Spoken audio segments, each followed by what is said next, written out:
ഓ നിൻ്റെ അമ്മയോടൊക്കെ ചോദിച്ചു നോക്ക്. മഞ്ഞയോ പച്ചയോ കിട്ടും, ചെല്ല്.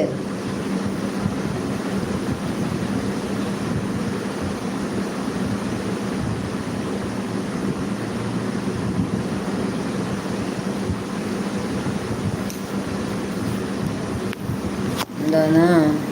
ഹലോ ആൻറ്റി, വിഷമിക്കണ്ട. എൻ്റെ അമ്മയ്ക്ക് സന്തോഷം ആണ്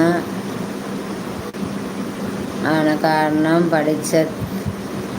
പഠിച്ചതിന് ശേഷം ഞാൻ നേരത്തെ ഗെയിം കളിക്കുമായിരുന്നു. എനിക്കത് വളരെ ദോഷമായി. അവിടെ വന്നപ്പോൾ സമയം നല്ലവണ്ണം യൂസാകും. പഠിക്കുന്നു.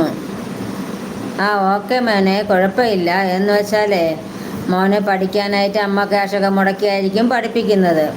അപ്പം അമ്മ നമ്മളടുക്ക ഒരു കാര്യം പറയുമ്പോഴത്തേക്കും മോൻ പഠിക്കാൻ വേണ്ടിയായിരിക്കുമല്ലോ പറയുന്നത്. അപ്പം അത് മോൻ്റെ ഭാവി കളയരുത്. അമ്മ കഷ്ടപ്പെട്ടായിരിക്കും പഠിപ്പിക്കുന്നത്. അതുകൊണ്ടാണ് ആൻറ്റി അങ്ങനെ പറഞ്ഞത് കേട്ടാ. അല്ലാതെ ആൻറ്റി ആരെയും വിളിച്ചു വരുത്തുന്നതോ ഒന്നുമല്ല ഇത് കാണാനോ എൻ്റെ ലൈവിൽ വരാനോ ഒക്കെ. അപ്പം നിങ്ങൾ നിങ്ങളുടെ സമയം നല്ലവണ്ണം യൂസ് ചെയ്യുക പഠിക്കാൻ വേണ്ടി ആദ്യം.